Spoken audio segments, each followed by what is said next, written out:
Bueno, seguimos nuestro viaje por el maravilloso mundo de las estructuras repetitivas y hoy nos toca empezar a ver la primera de las dos estructuras de repetición condicional, que es la instrucción while.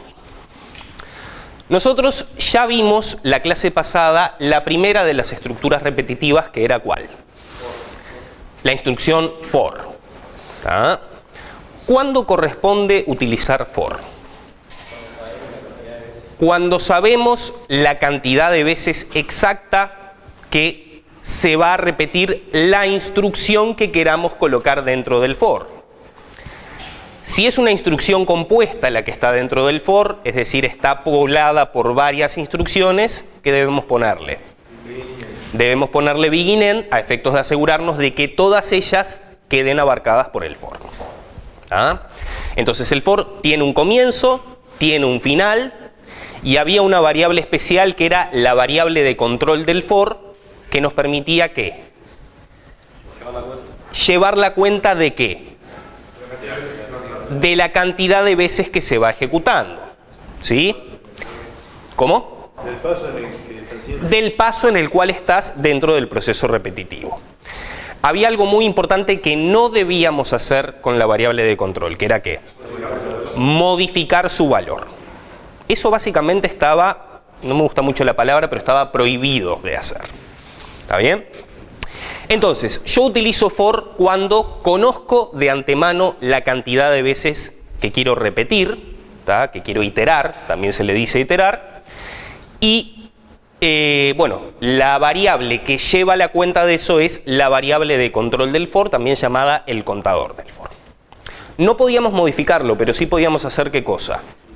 Consultar su valor, usarlo en alguna expresión para calcular otra cosa. Eso sí estaba permitido. La que vamos a ver hoy es una instrucción que también representa una estructura repetitiva, pero que a diferencia del for, no vamos a saber de antemano cuántas veces se ejecuta, sino que vamos a ver que está sujeta al cumplimiento de una condición. O sea, si yo miro el código, no tengo manera de saber cuántas veces es que se va a repetir la secuencia de pasos. Va a depender de una condición. Y como ejemplo, vamos a ver este que está acá. Nos dicen que queremos leer números naturales de la entrada y calcular su suma. Y el fin de la entrada va a estar indicado por un número negativo. Es decir, el usuario va a empezar a ingresar números de a 1 y en algún momento que el usuario tenga ganas, va a ingresar un número negativo. Ese número negativo va a significar el fin de los datos de entrada. Nosotros no sabemos de antemano cuántas veces es que se va a repetir el proceso. ¿Por qué? ¿De qué depende? Depende del usuario. Si el usuario quiere seguir ingresando números naturales estrictamente positivos durante media hora, los va a seguir ingresando y nosotros desde el programa los vamos a seguir sumando. En el momento en que ingresa un negativo, ahí es que se termina. Pero ¿y si se pasa del tope? O sea, yo he sentido que si seguís media o no sé, 3 horas, o sea, salta... Vamos a suponer que el valor acumulado no va a exceder maxint. Capaz que te va sumando de a 1, de a 2, de a 3, entonces durante media hora difícil llegar al valor de maxint. Y si no, nos pasamos a otra máquina que tenga un valor más grande de maxint, no importa. ¿Sí? Entonces, tenemos dos variables, número y suma, ambas de tipo integer, y empezamos. Leemos el primer número. Vamos a suponer, para fijar ideas, que el usuario ingresó un 7. Entonces, ese 7 va a parar a una variable llamada número. Vamos a dibujar entonces la variable número y en ella colocamos el 7. A continuación, inicializamos la variable en la cual vamos a ir calculando la suma. Le damos valor inicial 0.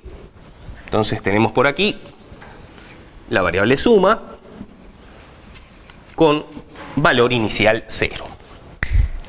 Y aquí es donde entra en escena el while.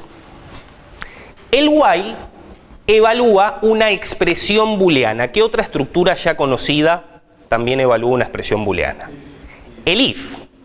¿El if cómo funcionaba? Si la expresión booleana era true, ¿qué pasaba? Entra, y si no, va al else si es que hay un else, y si no hay else, se va. Algo parecido pasa con el while. Se evalúa la condición, y si la condición es verdadera, entro.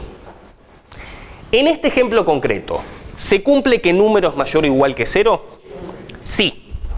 La condición dio true, por lo tanto vamos a entrar al while. Observen que hay begin end. ¿Por qué? Porque hay varias instrucciones que queremos que se vean afectadas por el while. Todo lo que está dentro del begin end es lo que habíamos llamado una instrucción compuesta. ¿Ah? Entonces entramos. Y lo primero que aparece es nuestra querida instrucción de acumulación, que la vimos la clase pasada y ya la habíamos mencionado antes. La instrucción que permite ir acumulando en la variable suma. Como toda asignación, ¿cómo se lee? De derecha a izquierda. Se evalúa la expresión que está a la derecha y se asigna la variable que está a la izquierda. Suma más número, ¿eso cuánto da? 0 más 7, eso da 7. Y el resultado es almacenado ¿en dónde? En suma. O sea que hemos empezado a acumular, suma deja de valer 0 y pasa a valer 7. ¿Ah? Y a continuación leemos el siguiente número que ingresa el usuario. ¿Sí? Vamos a suponer que fue un 3. ¿Ah? Entonces el usuario escribió un 3 y ese 3 va a parar a la variable número. O sea que ahora la variable número deja de tener el valor 7 y es reemplazado por el valor 3. Y aquí está la diferencia con el if. En el if, cuando llegaba al end, ¿qué pasaba? Se terminaba ahí. Sin embargo, esto no es un if, esto es un while. En este momento la ejecución pega un salto y vuelve a evaluar la condición del while. Si la condición sigue siendo verdadera, entra otra vez. ¿Número sigue siendo mayor o igual que 0? Sí, ahora tiene el valor 3, pero 3 sigue cumpliendo con esta condición. Por lo tanto, esta condición nuevamente da true y por lo tanto volvemos a entrar. Ejecutamos nuevamente la instrucción de acumulación, como siempre de derecha a izquierda. Suma más número, ¿cuánto da ahora? Da 10. Y ese 10 es almacenado en la variable suma, o sea que suma ahora deja de valer 7 y pasa a valer 10. ¿Ah? Acto seguido, volvemos a leer el próximo número. Vamos a suponer que fue un 4. El usuario escribió un 4. ¿Tá? Y enseguida de leer, ¿qué pasa? Volvemos a evaluar la condición del while. ¿4 sigue siendo mayor o igual que 0? Sí. Entramos otra vez. Nuevamente acumulamos. Suma más número, ¿cuánto da ahora? Da... En realidad, ¿qué me faltó dibujar allá? Faltó dibujar el 4 dentro de la variable número. Ahora sí, suma da 14. Y ese 14 es nuevamente almacenado en suma. O sea que deja de valer 10 y pasa a valer 14. Leemos el siguiente número y el usuario ya se aburrió de ingresar números positivos, entonces nos va a ingresar un menos 8. Volvemos al while. ¿Se cumple que el número es mayor o igual que 0? No. En este momento la condición da false y en el momento en que la condición da false sale del while. Y va a pasar a ejecutar la primera instrucción que esté luego del while, es decir, la que muestra el resultado. La suma de los números es, bueno, en este ejemplo dio 14. ¿Ah? ¿Se entendió cómo funciona el while? De antemano no sabemos cuántas veces va a entrar. ¿Ah? Depende, en este ejemplo, de lo que vaya ingresando el usuario. En el momento en que el usuario ingresa un negativo, la condición deja de ser verdadera y ahí es que finaliza la ejecución del while. ¿Se ve la diferencia con el for? En el for, sabés cuándo empezás, sabés cuándo terminás. Acá Esto sigue en tanto la condición sea verdadera. ¿Sí?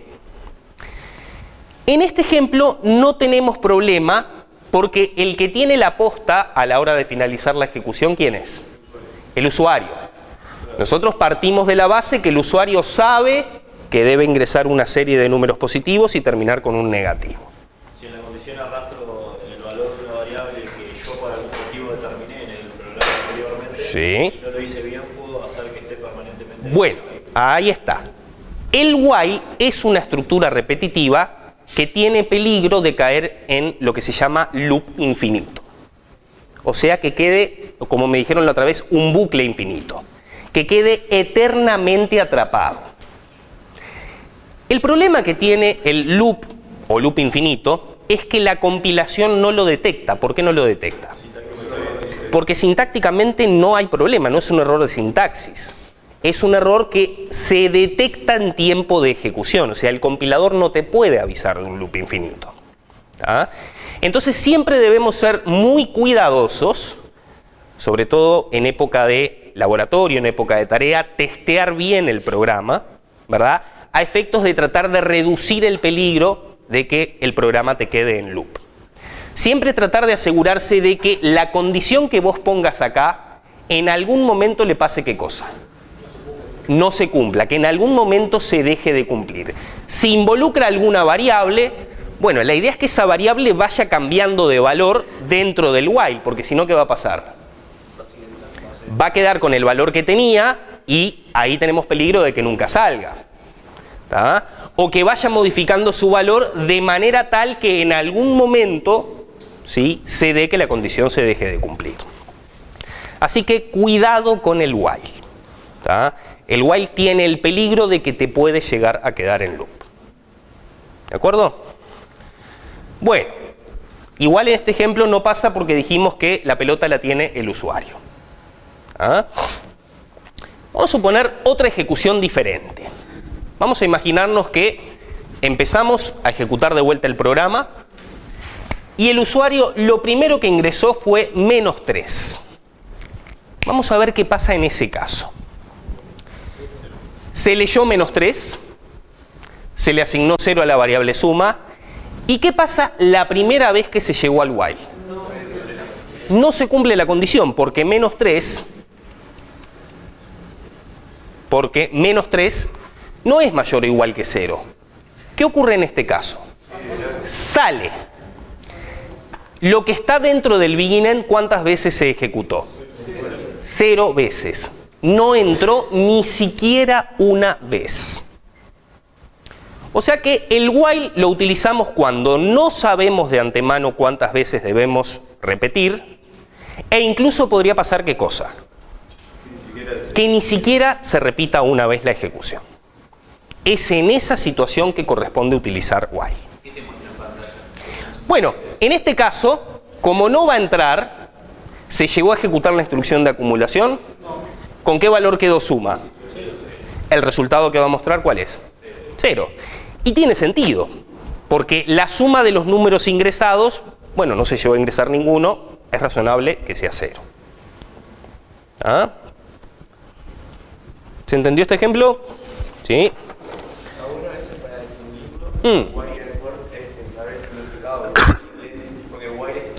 Claro, while significa mientras se cumpla esta condición. For vendría a ser para cada valor del rango. El para cada lleva implícito la noción de empiezo y termino. Y repetir el otro es repetir mientras se cumpla. Ese viene la clase que viene. Por ahora nuestro universo termina acá. En este caso ya no tengo una variable que me cuente la masa. Bueno, en este caso no se necesita una variable que vaya llevando la cuenta de las veces. Pero si yo no ¿Ah? necesitara más usar un... Puede pasar que debido al problema que tú tengas que resolver, te interese llevar una cuenta y uses tú un acumulador propio. Pero no es que el while lo necesite para funcionar como pasa con el for. ¿Ah? ¿Más preguntas de esto? Bueno, tenemos así la sintaxis genérica de la instrucción while. ¿Ah? Una sentencia while se forma con la palabra reservada while, la expresión que debe ser de tipo booleana, ya hemos visto abundantes expresiones de tipo boolean, luego la palabra reservada do, y luego viene una instrucción, que puede ser una instrucción simple o puede ser una instrucción compuesta. En caso de ser una instrucción compuesta, ¿qué debe llevar? Begin. La instrucción que pongamos allí, sea simple o compuesta, se va a ejecutar en la medida que pase ¿qué cosa? Que se cumpla la expresión que está allí. ¿De acuerdo? Y así es como funcionó en el ejemplo que vimos. ¿Ah? Eso en cuanto a la sintaxis, que ya en medio estuvimos hablando de la semántica, es decir, cómo se comporta. Bueno, aquí está justamente cómo se comporta. Cuando tenemos la instrucción while, se evalúa la expresión, la condición del while, y en caso de que de entrada dé falso, ¿qué pasaba? Se iba. Si daba verdadera, ¿qué pasa? Entra, ejecuta una vez la instrucción, y tras ejecutar la instrucción, ¿qué hace? Vuelve a preguntar por la expresión booleana. Bueno, ¿y así hasta cuándo? Hasta que no se cumpla. Y dijimos que ya puede pasar que la primera vez dé falso y que no entre ni siquiera una vez. ¿Ah? Recuerden, cada estructura de control tiene su propósito. ¿Sí? Van a ver que hay problemas, y de hecho capaz que discutimos algo de eso dentro de un rato, que vos los podés llegar a hacer funcionar tanto con for como con while. ¿Tá? Y que vos, incluso la salida que veas en pantalla, sea exactamente la misma. No alcanza con que el programa funcione. Es decir, no alcanza con que el problema lo resuelva. También debe resolverlo de la manera más correcta. La manera más correcta involucra una serie de cosas. Involucra primero que el programa sea eficiente. ¿Qué quería decir que sea eficiente? Que ejecute la menor cantidad posible de instrucciones, que no trabaje de más. ¿Tá? Y no solamente eso, sino que además utilice las herramientas más adecuadas. Nosotros hasta ahora conocemos, 5 si contamos la secuencia, estructuras de control. La primera es la secuencia, que es la más simple de todas, que consiste en poner instrucciones una separada de la otra con punto y coma. Luego las dos de selección, que son ¿cuáles? If y case. ¿Cuándo correspondía usar el if? Cuando tenías dos posibles rumbos de ejecución. ¿Cuándo correspondía el case? Cuando tenías más de dos. ¿Te anda el case para dos rumbos de ejecución? No es lo más prolijo. Lo más prolijo ahí, ¿qué es? If. O sea que ahí ya tenemos un ejemplo de usar la más adecuada. Bueno, algo parecido pasa con el for y con el while. ¿Cuándo debemos usar el for? Sabemos de antemano la cantidad de veces. El while no sabemos de antemano la cantidad de veces. ¿Depende de qué? No necesariamente del usuario. Eso en el ejemplo. De la expresión booleana, y potencialmente ¿qué podría llegar a pasar? Que nunca se ejecute, que no entre ni siquiera una vez. ¿Ah? Bien. Bueno, algunas cuestiones de indentación. ¿El compilador toma en cuenta la indentación? No. Es un tema de claridad, es un tema de estilo del código, es un tema de prolijidad a la hora de programar. Aquí se proponen 3 posibles indentaciones para la estructura while.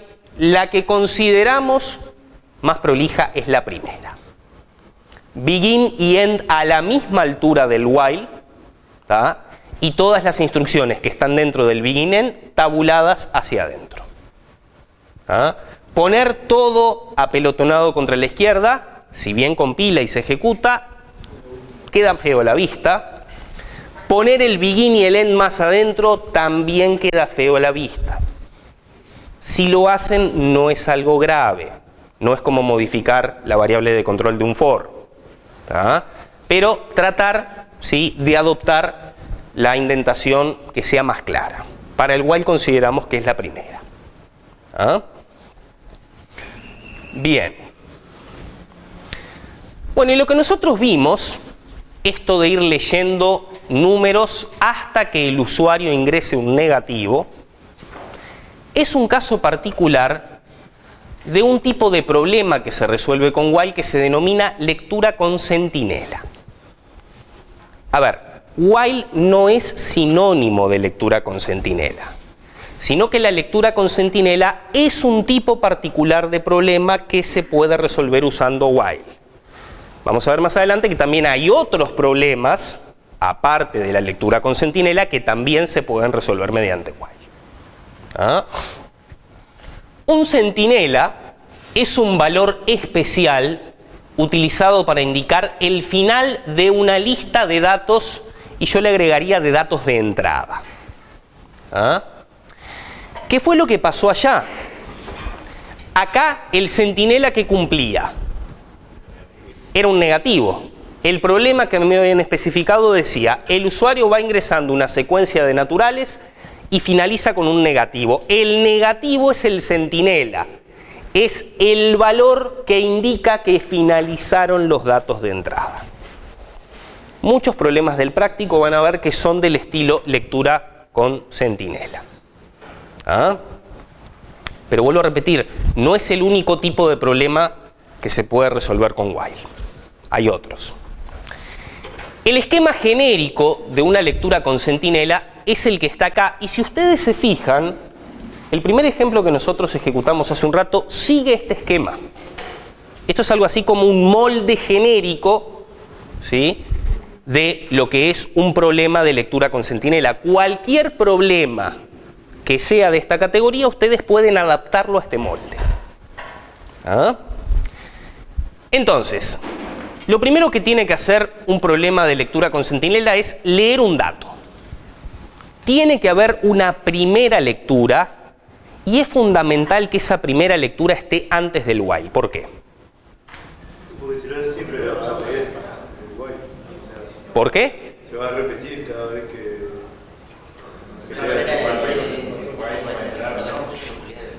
¿Cómo? No hay manera de evaluar las funciones. Yo podría darle a dato un valor inicial a prepo puesto por mí y obligarlo a entrar al while. ¿Qué pasaría ahí?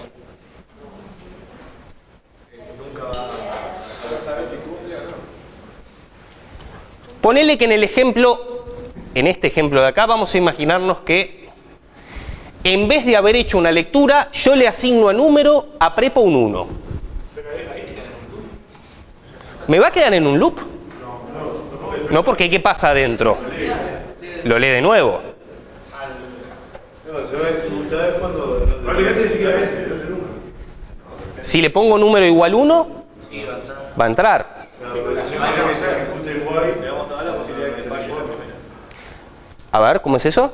No le das si haces eso, no le das la posibilidad de que falle en el No me gusta la palabra falla. que sea false. Sí, ¿Qué pasa con esta ejecución que habíamos hecho acá? El usuario vino y directamente te ingresó -3. Nunca te lo vas a activar de nuevo. Siempre la primera te la va a tomar bien. Si vos no haces una lectura previa, ¿tá?, estás perdiendo la posibilidad de que lo primero que te ingresen sea ¿qué cosa? El centinela. A vos te puede llegar a interesar que lo primero que el usuario te ingrese sea el centinela y saltearte todo el while. Por eso es que nosotros acá tuvimos una primera lectura previa al while, justamente para contemplar esa posibilidad. En el primer ejemplo que corrimos, pasaron 3 naturales antes de que viniera un negativo. Sin embargo, en la segunda ejecución que hicimos, lo primero que ingresó el usuario fue el centinela. ¿Ah? Y si lo primero que te ingresa el usuario es el centinela, es porque lo que está dentro del while lo querés hacer ¿cuántas veces? 0 veces. Entonces, un problema de lectura con centinela siempre debe tener una lectura inicial, como lo tenía este ejemplo de acá. ¿Ah? Y eso es justamente lo que pasa acá. Hay lo que se llama ahí una lectura adelantada. ¿Ah? Primero leo un dato inicial. A lo mejor ese dato es ¿cuál? El centinela. ¿Ah? Luego viene una sección en la cual inicializamos acumuladores. Seguramente a mí me interesa hacer algún tipo de cuenta acumulativa. Puede ser una suma, un producto, una resta, una operación combinada.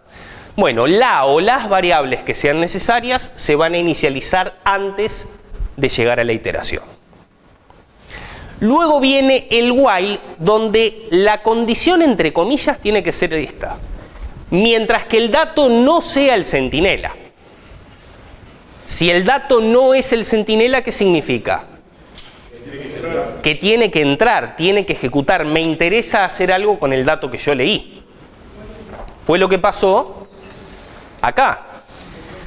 Si el número que el usuario ingresó era mayor o igual que 0, quiere decir que no era el centinela, porque el centinela, ¿qué tenía que pasar?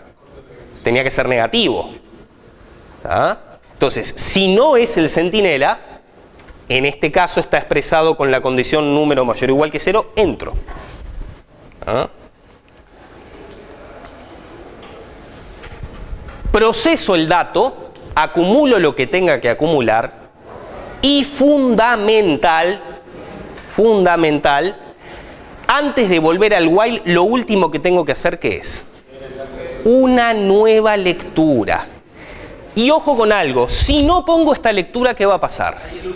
Muy probablemente me quede en loop. Depende de las cuentas que haga acá en donde dice acumular. Pero muy probablemente me quede en loop. Entonces, un problema de lectura con centinela, ¿tá?, tiene que tener una lectura previa, un while donde la pregunta sea si el dato es o no el centinela, entrar, procesar y de vuelta volver a leer. O sea, una lectura antes de entrar al while y una lectura al final del while antes de volver a evaluar la condición. ¿Ah? Siempre que hagan un problema que implique lectura con centinela, tiene que tener este esqueleto, este molde. ¿Ok? Y repito, el ejemplo que vimos hace un rato sigue esto. ¿Ah? ¿Preguntas de esto? Vamos a hacer un poco de práctico y después vamos a seguir con más teórico. Tómense 5 minutitos para hacer del ejercicio 1 las partes C y D, que son para jugar un poquito con la ejecución del while. ¿Ah? Ejercicio 1, parte C y luego la parte D. ¿Ah? Del práctico 5. El práctico de esta clase es el práctico 5. Háganlo 5 minutos, lo conversamos, después pasamos a otro ejercicio de práctico y luego volvemos al teórico. ¿Ah? Asuma que los valores leídos de la entrada estándar son 10, 5, 12 y menos 5. Esto es lo que ingresó el usuario. ¿Ah? Bueno, entonces tenemos la variable suma. Tenemos también la variable x. ¿Sí? Bueno, suma arranca en 0 y hacemos una primera lectura de x que, según lo que me dicen, es un 10. O sea que se leyó un 10 para x. ¿Ah? ¿Se cumple la condición? Entramos. Suma más x, ¿cuánto da? 10 y lo ponemos en suma. O sea que suma queda con 10. ¿Qué hacemos ahora? Leemos un nuevo valor para x, que va a ser ¿cuál? 5. O sea que x deja de valer 10 y pasa a valer 5. ¿Dónde vamos ahora? Al while. ¿X es mayor o igual que 0? Sí, porque vale 5. Acumulamos de vuelta, suma más x, ¿cuánto da ahora? 15 y va a parar en suma. Leemos nuevamente un valor para x, o sea, 12. O sea que x ahora vale 12. Habiendo leído, ¿dónde volvemos? While. X es mayor o igual que 0. De nuevo, 12 es mayor o igual que 0. Se sigue cumpliendo. Entramos de nuevo. Suma más x da 27. Guardamos el resultado en suma. O sea que suma ahora vale 27. Leemos otra vez un valor para x, que es menos 5. Es negativo, ahí tenemos un centinela. Vuelve al while y ¿qué pasa? No se cumple la condición y sale. El resultado que se muestra en pantalla es 27.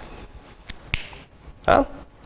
O sea que este era un claro ejemplo de lectura con centinela. Y efectivamente esto dio 27. ¿Ah? Bueno, el D. Este no es un ejemplo de lectura con centinela, es un ejemplo de while que adentro tiene una lectura. ¿Por qué no es de lectura con centinela? Porque no hay una lectura previa y una lectura al final. Hay una sola lectura y al principio del while. ¿Ah? Bueno, puede pasar que un while quede armado de esta manera. Vuelvo a repetir, la lectura con centinela no es el único uso que se le puede hacer al while. ¿Está bien? Bueno, vamos a ejecutar este. Acá tenemos tres variables, n, suma e i. Tenemos la variable n y la variable valor, gracias. La variable suma, la variable i y la variable valor. ¿Ah? Asumimos que todas son de tipo integer. Bueno, empezamos. Tenemos tres inicializaciones. N comienza con 3, suma comienza con 0 y comienza con 0. Bien, ¿i es menor que n? Sí, i es menor que n. Porque i vale 0 y n vale 3. O sea que esta condición dio verdadero. Leemos el primer valor, que es 5. ¿Está? Con lo cual el 5 queda guardado en la variable valor. O sea que acá tenemos el 5. ¿Está bien? Fíjense que estamos anidando estructuras de control. Ahora aparece un if dentro del while. Habíamos dicho que es posible anidar estructuras dentro de otras estructuras. ¿Está? Cómo lo hagamos depende del problema que queramos resolver. Bueno, ¿valor es mayor que 0? Sí, porque valor vale 5. O sea que ¿a dónde voy? Acá, a continuación del den. Esto es una asignación y como tal se ejecuta como de derecha a izquierda. Suma más valor, ¿cuánto da? 0 más 5, eso da 5 y el resultado es guardado en suma. Instrucción de acumulación. O sea que suma deja de valer 0 y pasa a valer 5. ¿Qué pasa con el else? Nada, ¿por qué? Porque como entré al den, no entro al else. Así funciona el if. Bien, tengo un end acá, ¿qué tengo que hacer? Volver al while. ¿Y sigue siendo menor que n? Sí, de hecho no cambió de valor. Y sigue valiendo 0 y n sigue valiendo 3. Leemos otro valor. ¿Está? ¿Y el valor que leemos cuál es ahora? 6. O sea que valor deja de ser 5 y ahora pasa a ser 6. ¿Es mayor que 0? Sí, entonces ¿qué hacemos? Otra vez la acumulación. Suma más valor, ¿cuánto da ahora? 11 y el resultado es asignado a suma. O sea que suma ahora queda con 11. ¿Ah? ¿Voy al else? No. Volvemos al while. ¿I es menor que n? Sí, i vale 0 y n vale 3. Me estoy empezando a preocupar. ¿Por qué? Porque hasta ahora no ha cambiado nada la condición. Así que tenemos que empezar a estar alertas. No quiere decir que haya un loop infinito, pero ver qué pasa. Leemos un valor. ¿Ahora cuál va a ser? Menos 3. Bueno, respiro. ¿Por qué respiro? Porque al ser negativo, ¿qué va a pasar acá? Voy a ir al else, porque no se cumple la condición del if. Y en el else respiré. ¿Por qué? Y se empieza a acercar ¿a quién? A n, que es 3. O sea que i le sumo 1, o sea que i ahora pasa a valer 1 y lo guardo en i. O sea que i ahora vale 1. ¿Está bien? Fíjense que ahora entramos al else, pero no al den. Volvemos al while. ¿I es menor que n? Todavía sí, porque 1 es menor que 3. Volvemos a entrar. Leemos el próximo valor, que es ¿cuál? Menos 4. O sea que valor deja de ser menos 3 y ahora pasa a ser menos 4. ¿Ah? ¿Es mayor que 0? Vamos al else, ¿y qué pasa con i? Le volvemos a sumar 1. O sea que i deja de valer 1 y pasa a valer 2. ¿Está bien? De nuevo, no hicimos lo que está en el then, hicimos lo que está en el else. Volvemos al while. ¿I sigue siendo menor que n? Sí. 2 sigue siendo menor que 3. Entramos de vuelta. ¿Qué valor leemos? 7. Y este 7 viene a parar a valor. Ahora valor es mayor que 0. De vuelta es mayor que 0. O sea que acumulamos suma más valor. Es decir, 11 y 7 da 18 y lo guardamos en suma. O sea que suma ahora toma el valor 18. ¿Qué pasa con el else? Nada. Volvemos al while. ¿I sigue siendo menor que n? Sí. 2 sigue siendo menor que 3. Y esto ya está empezando a aburrirme. Leemos el próximo valor, que es ¿cuál? 0. Bueno, vamos a ver qué pasa con el 0. ¿Y ese 0 dónde va a parar? A valor. O sea que valor ahora tiene un 0. ¿0 es mayor que 0? No. O sea que ¿a dónde voy? Al else. ¿Qué hacemos con i? Le sumamos 1. O sea que ahora i pasa a valer 3. No fuimos al then, fuimos al else. Volvemos al while. Casi me caigo. ¿3 es menor que n? No, porque son iguales. ¿Qué pasa con la condición del while? Ya no se cumple más. Y entonces, ¿qué ocurre? Sale, termina y vengo acá. Fin de la prueba. Y esto en pantalla supuestamente debería mostrar suma, que es 18, luego i, que es 3, y por último valor, que es 0. ¿Ah? Bueno, está bien, está bien, es cierto. Está bien, no va a mostrar espacios en blanco. ¿Por qué razón? Porque no se los pusimos. O sea, lo va a mostrar todo pegadito. Lo va a mostrar así. 18, 3, 0. Si quisiera mostrarlo con espacios, tendría que poner, por ejemplo, entre este y este, coma, comilla, espacio, comilla. O sea, tenés que generar vos los espacios. ¿Está bien? Bueno, vamos a ver qué da. ¿A nosotros qué nos dio? El valor de suma quedó con 18. Bien, suma quedó bien. El valor de i quedó con 3. Bien. Y valor quedó con 0. Bien. ¿Está? Fíjense que el usuario había escrito más cosas. ¿Qué pasó? Quedaron ahí, no se llegaron a leer. ¿Está? Porque en el momento en que se ingresó 0 para valor, ya el while dejó de ejecutarse. Que el usuario haya escrito más valores a continuación no quiere decir que esos valores obligatoriamente lleguen a ser leídos. ¿Ah? ¿Se va entendiendo cómo opera el while? Bueno, volvemos ahora sí a lectura con centinela. Y se van a tomar un rato para hacer el ejercicio 7. Que es un lindo ejercicio de manejo de lectura con centinela. ¿Ah? Vamos a echar un poquito lo que pide. Dice así: se desea tener un programa que calcule el saldo de una cuenta.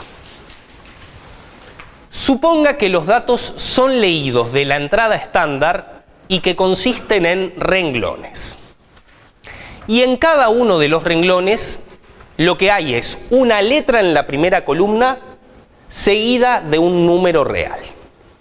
Vamos a suponer que el usuario no se va a equivocar y que me lo va a ingresar en ese orden. Primero me va a ingresar una letra y luego me va a ingresar un número real.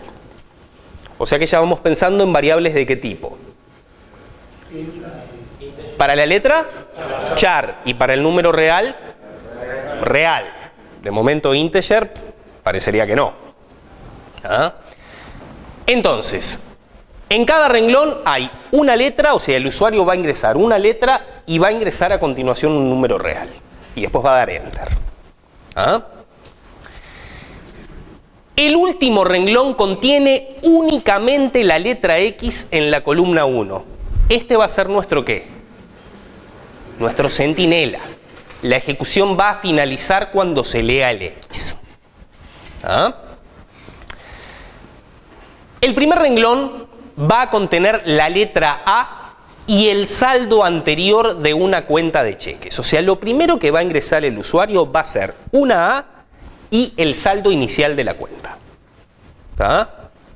A y saldo inicial 1200,35. Lo ingresa el usuario. Partimos de la hipótesis que el usuario lo primero que te va a ingresar va a ser una A y un número real.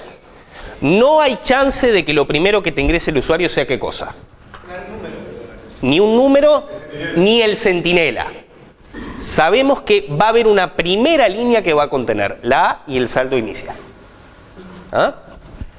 Recién después es que va a empezar el proceso repetitivo, que va a finalizar ¿con qué? Con la lectura del centinela. Podría pasar que enseguida de esta línea el usuario ya te ponga la X. ¿Ah? O podría pasar que te ingrese renglones de esta forma. Cada renglón va a ser o bien un depósito o bien un retiro. Los demás renglones contienen la letra D y el importe de un depósito, o bien la letra R y el importe de un retiro. Vamos a suponer además que el usuario, las únicas letras que va a ingresar van a ser D, R, A al principio y X como centinela.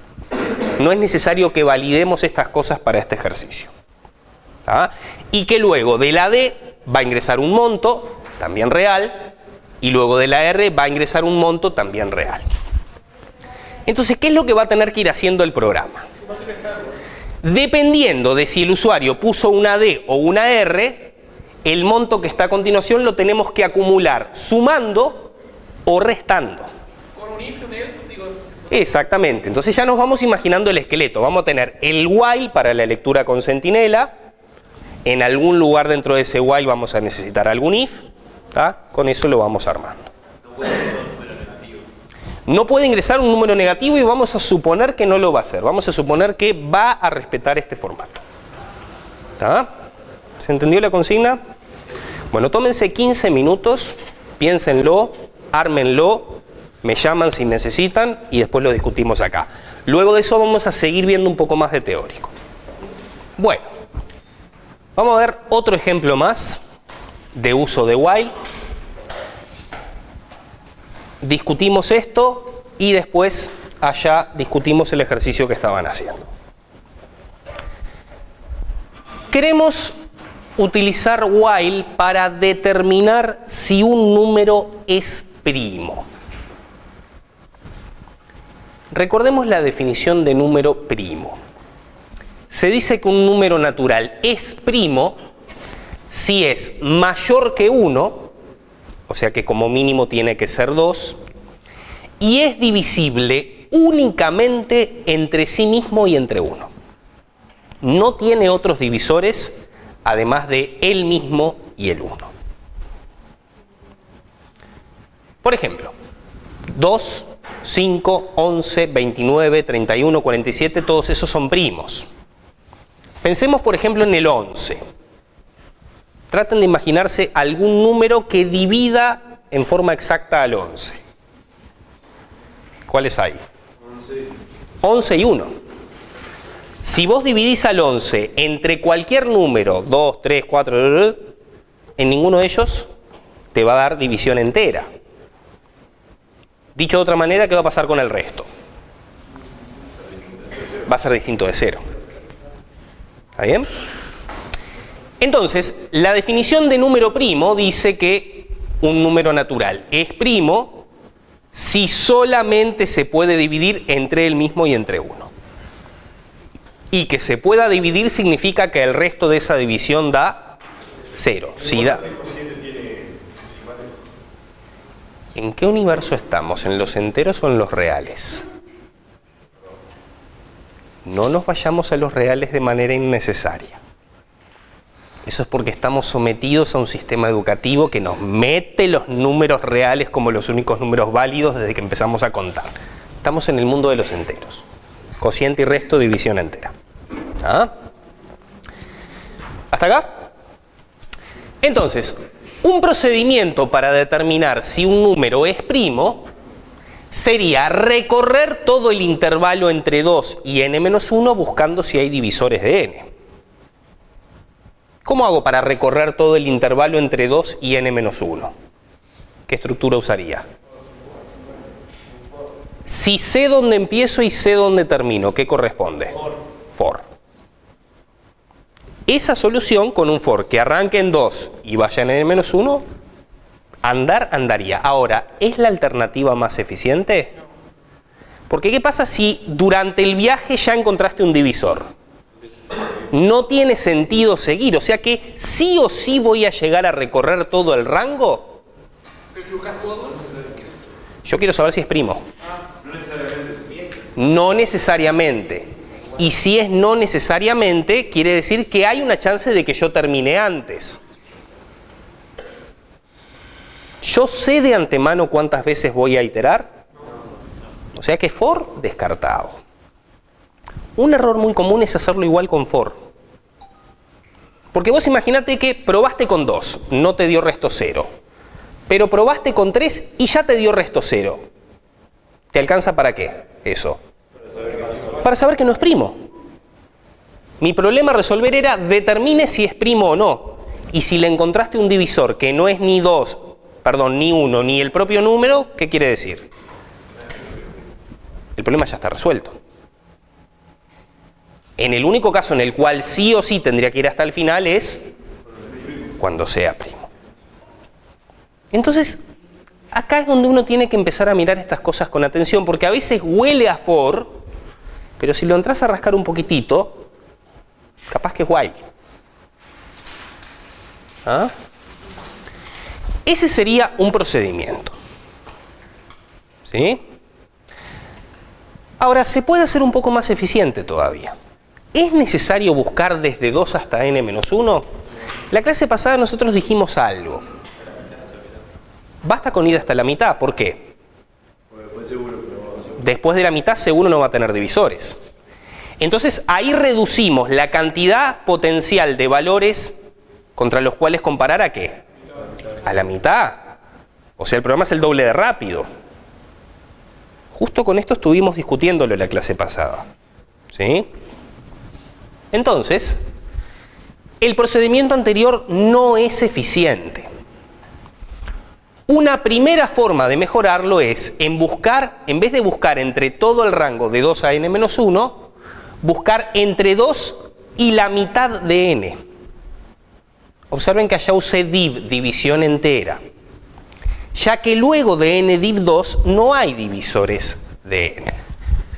Entonces,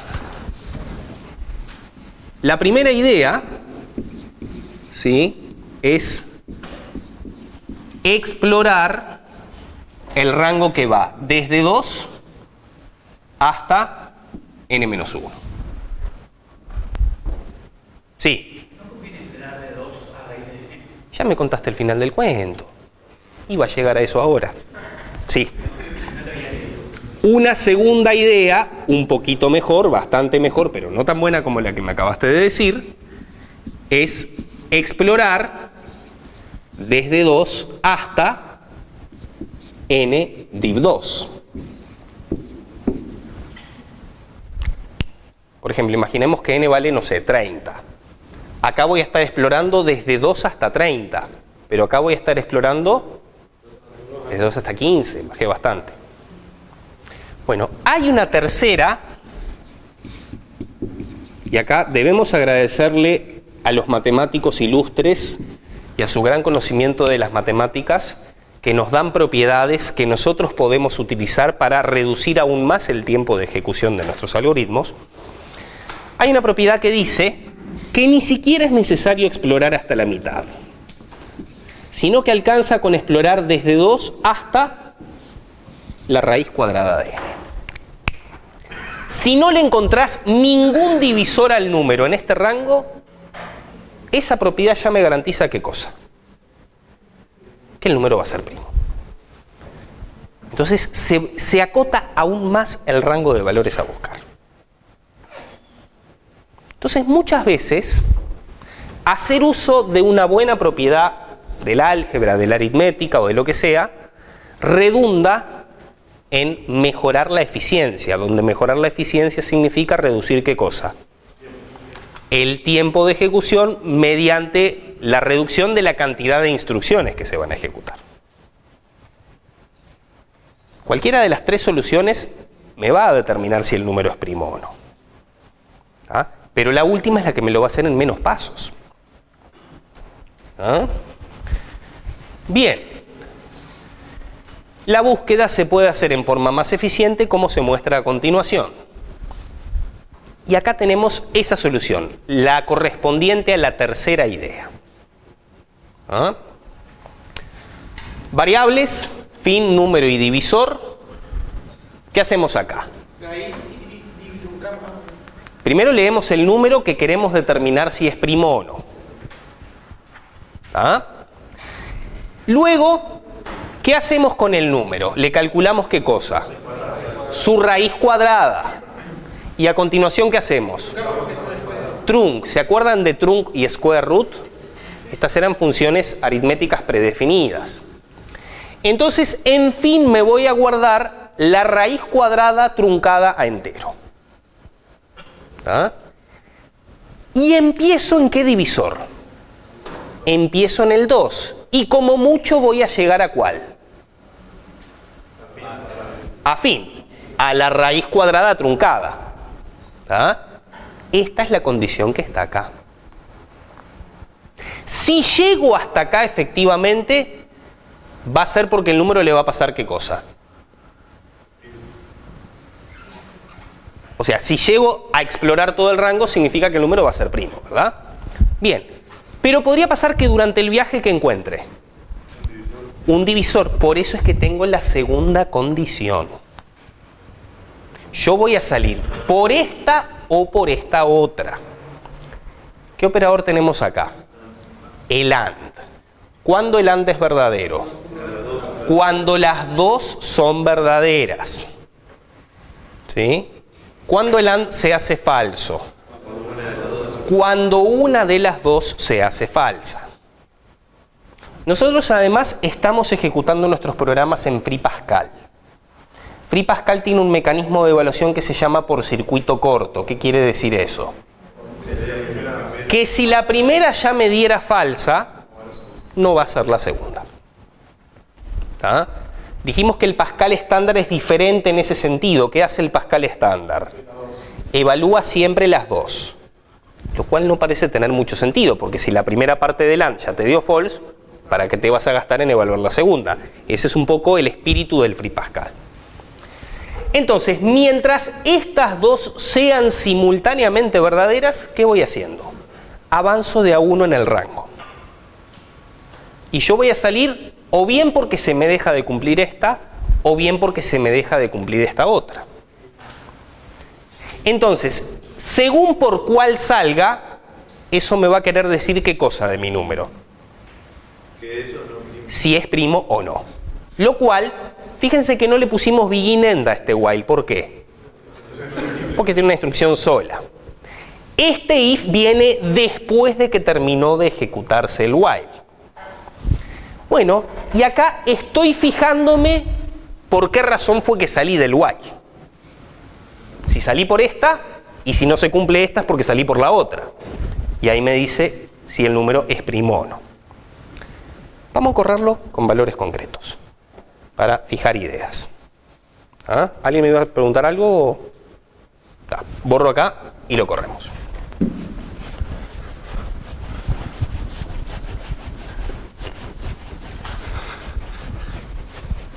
Bueno, a ver.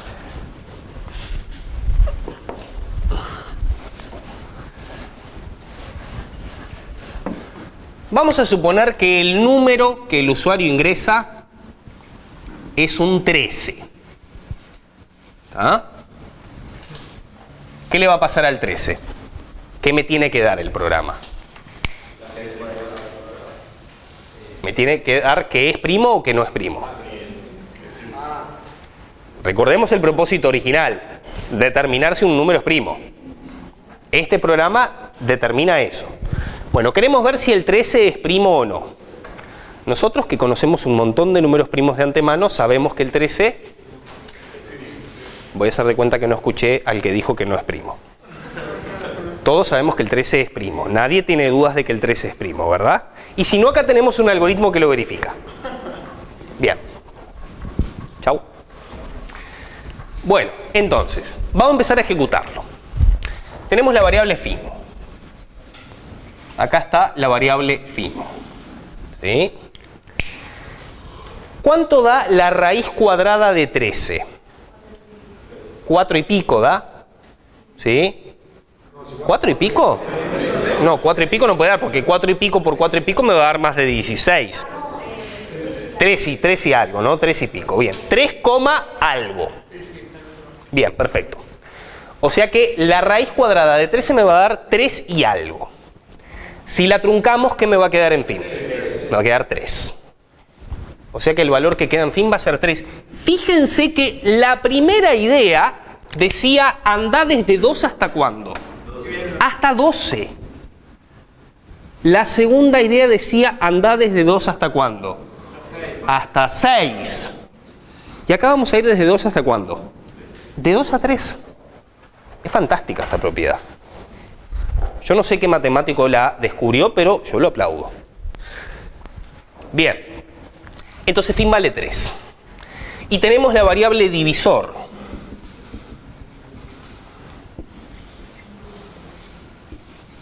¿Ah? Bueno, empezamos. Divisor vale 2. Una cosa que no dije, la aclaro ahora, es... Acá tenemos un ejemplo de while que no es un problema de lectura con centinela. Es otro ejemplo de while de otra cosa. ¿Ah? ¿Divisor es menor o igual que fin? Sí, porque divisor vale 2 y fin vale 3. O sea, se cumple que 2 es menor o igual que 3. Con lo cual, la primera condición viene siendo verdadera. ¿Es necesario evaluar la segunda?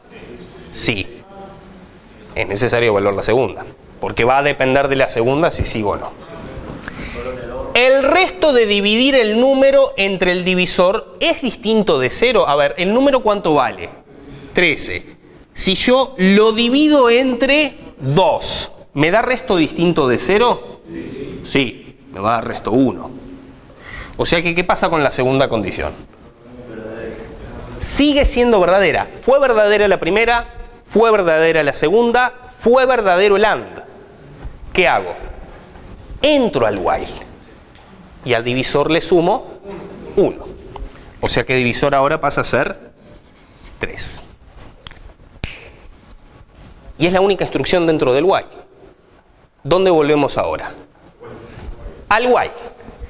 ¿El divisor es menor o igual que fin? Sí, porque divisor es 3 y fin es 3, son iguales. O sea que la primera condición sigue siendo verdadera. ¿Es necesario evaluar la segunda? Evaluamos la segunda. El resto de dividir número, que es 13, entre divisor, que es 3, ¿me va a dar distinto de 0? Sí, porque 13 dividido 3, 13 no es múltiplo de 3, o sea que el resto nunca me puede dar 0. ¿Es verdadero esto? Sí, ¿qué hacemos? A divisor le sumamos 1, vale 4. ¿Y a dónde volvemos ahora? Al while. Y acá vamos a ver el circuito corto en acción. ¿Divisor es menor o igual que fin? No, porque divisor es 4 y fin es 3. No se cumple que es menor o igual. La primera condición que dio, false. Gracias al circuito corto, ¿qué va a hacer con esta? Nada, ni siquiera la evalúa. Salgo del while. ¿Ah? ¿Se cumple que divisor es menor o igual que fin? No. Divisor, que es 4, no es menor o igual que fin. O sea que esta condición, ¿cómo da? False. Voy al else y ¿qué dice? El número 13 es primo. ¿Se entendió? Si en vez de 13 hubiera puesto 14, ¿ahí qué habría pasado? en algún momento yo iba a encontrar un divisor para el cual el resto me diera 0. Entonces iba a salir antes, iba a salir por esta y no por aquella. Y entonces ahí me daría que no es primo. Entonces este ejemplo que tenemos acá es un buen ejemplo de una solución que no solamente usa while, sino que además es una solución recontra eficiente. ¿Tá? Explora un espacio de posibilidades recontra chico. ¿Está bien? Sí. ¿Cómo? Sí, en realidad el dúo está, lo que pasa es que está acá contra la madera, por el proyector. Pero sí, la compañera notó que faltaba el dúo allá a la derecha, que en realidad está, pero bueno, esto no lo podemos, está allá, a la derecha de la condición. ¿Los casos del primer laboratorio suelen ser de este tipo? Este tipo de ejercicios es lo que a nosotros nos encanta poner como primera tarea. El año pasado hicimos la descomposición en factores primos. Un hermoso ejercicio, muy lindo. Repito, no es un ejemplo de lectura con Sentinel, es un ejemplo de while esto. ¿Ok? Bueno. Hay más ejemplos, que esos les quedan después para leer a ustedes. ¿Ah? Acá hay un ejemplo que calcula el factorial de un número. ¿Ah? Este es un ejemplo de un problema que se está resolviendo con while, pero que sin embargo no es la estructura más adecuada. Porque yo sé cuándo empiezo y yo sé cuándo termino. ¿Qué debería haber usado en este caso? For, porque fíjense, la i donde arranca en 2, aumenta de a cuánto y termina cuando llega a qué valor. Si voy a empezar en 2 y voy a terminar en número y voy a avanzar de a 1, eso se cae de maduro, que la estructura adecuada es for, no while. Acá tenemos un ejemplo de un while que funciona, resuelve el problema, pero no es la solución más elegante, porque no usa la estructura de control más adecuada. Por eso dice acá que esto se considera una mala práctica, la solución apropiada es con for. ¿Ah? Este les queda para ejecutar a ustedes a mano después. Luego hay otro ejemplo más, que este en realidad apareció en nuestra primera clase. ¿Se acuerdan del problema de repartir n lápices entre m alumnos? Bueno, era un caso concreto de un problema más general que es la división por restas. Que lo que llegamos a hacer ese día fue apenas un pseudocódigo. Acá tenemos la solución completa. ¿Está bien? Y en este caso está bien que se haga con while, porque no sabemos de antemano cuántas veces vamos a repetir. ¿Está? Este es otro ejemplo que les queda también para ejecutar a ustedes después a mano. ¿Ah? Bueno, y lo último, y después vamos, los últimos 10 minutitos discutimos el ejercicio 7. ¿Ah? ¿Nos quedan 10 minutitos? Sí, nos quedan. Este ejemplo muestra el uso de lo que se llaman banderas booleanas. Las banderas booleanas son variables de tipo boolean que nosotros usamos, ¿sí?, para darle valores y evaluarlas en condiciones. Por ejemplo, acá. Queremos leer números de la entrada y terminar cuando aparezcan dos números consecutivos iguales. Bueno, leo un número y acá aparece una variable repetidos de tipo boolean, que el valor inicial que toma es false. ¿Ah? Después hay una variable que se llama cantidad de pares y después dice while not repetidos. Vamos a mirar lo que pasa acá. Si repetidos vale false, ¿qué pasa con not repetidos? Vale true. ¿Va a entrar? Supongamos que el número es mayor que 0. El número que el usuario ingresó es mayor que 0. ¿Está? Repetidos vale false. ¿La negación de repetidos vale true? ¿Número es mayor que 0? ¿Se cumplen las dos? Entro. ¿Está bien? Hay ejemplo atrás, ¿no? Bueno, no, porque si el número que me ingresan es negativo, la segunda no se va a cumplir. No, claro. Entonces no va a entrar. Pero la primera siempre te va a dar true. ¿Ah? A ver, esto anda, ¿sí? El problema que tienen estas variables de tipo boolean es que si bien funcionan, hacen que el código quede muy aparatoso. ¿Aparatoso qué quiere decir? Muy pesado, como más engorroso de leer. A ver, anda, funciona. Pero nosotros tenemos una herramienta, gracias al Free Pascal, que es la evaluación de expresiones booleanas por circuito corto. Entonces, gracias al circuito corto, nosotros podemos hacer cosas como estas y ahorrarnos el uso de esas banderas. Y el código nos queda más compacto. No es que esté mal usar banderas, no se considera un error, simplemente el código queda más más aparatoso.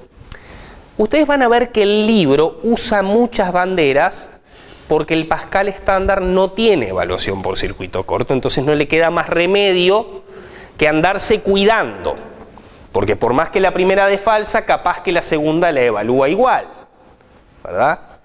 Pero desde el momento en que nosotros usamos un compilador que tiene evaluación por circuito corto, perfectamente podríamos ingeniarnos para no usar banderas.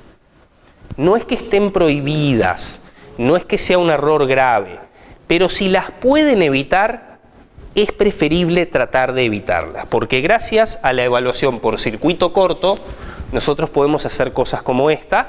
Fíjense que acá en ningún lado hay una variable de tipo boolean. Y el problema lo estamos resolviendo igual. ¿Ok? Quería comentar eso de las banderas. No es que esté mal, si ustedes la hacen en algún práctico o en la tarea o en un parcial, mal no está, ¿tá? Pero se puede mejorar aún más tratando de evitarlas y haciendo uso de la evaluación por circuito corto. ¿Ok? ¿Preguntas de esto? Bueno, vamos a discutir el de la carta, los que se quieran quedar, ¿tá? Y después con eso damos por terminado. Program, ¿qué nombre le ponemos? Saldo cuenta. ¿Tá? Yo le voy a poner input-output simplemente para que quede claro qué cosa. Que es un programa que tiene entrada y salida. Y si no se lo pongo, compila. Y si no se lo pongo, ejecuta. Sí, es simplemente un tema de claridad. ¿Ah? Bien. ¿Alguna constante? ¿Sin constantes? Pasamos entonces a ¿qué? Variables. Bueno, ¿qué variables dijimos? Un número de tipo real. Bien. ¿Para qué vamos a usar número y para qué vamos a usar saldo?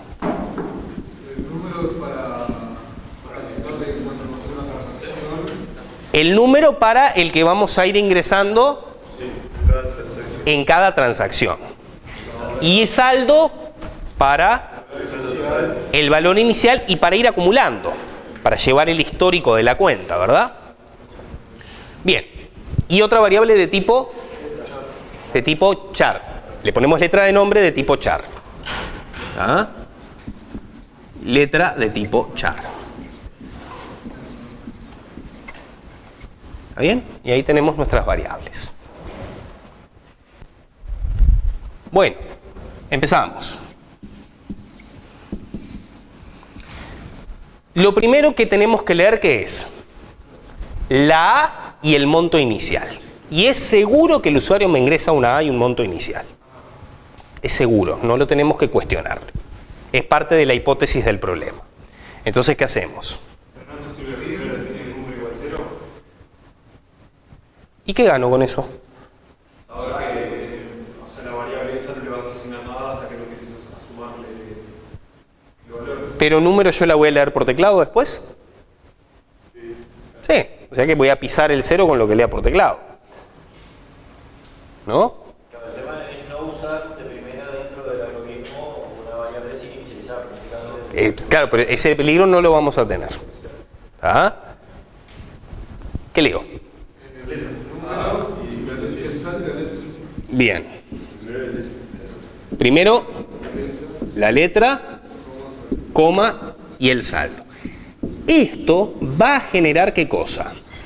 Que en letra se guarde ¿qué cosa? La A, y en saldo se guarde ¿qué cosa? El saldo inicial de la cuenta. ¿Tá? Y me como el enter que está después. ¿Sí? Ahora, ¿qué tenemos que leer? La próxima letra, y solo la letra, porque ¿qué podría pasar? Que sea la X, en cuyo caso no hay un monto que leer. Tengo que separar la lectura de la letra de la lectura del monto.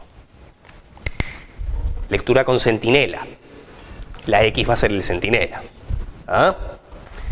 Entonces, ¿qué hago?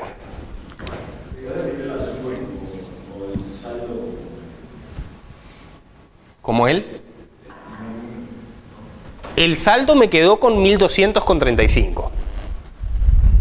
¿Ah? Acá leemos la letra.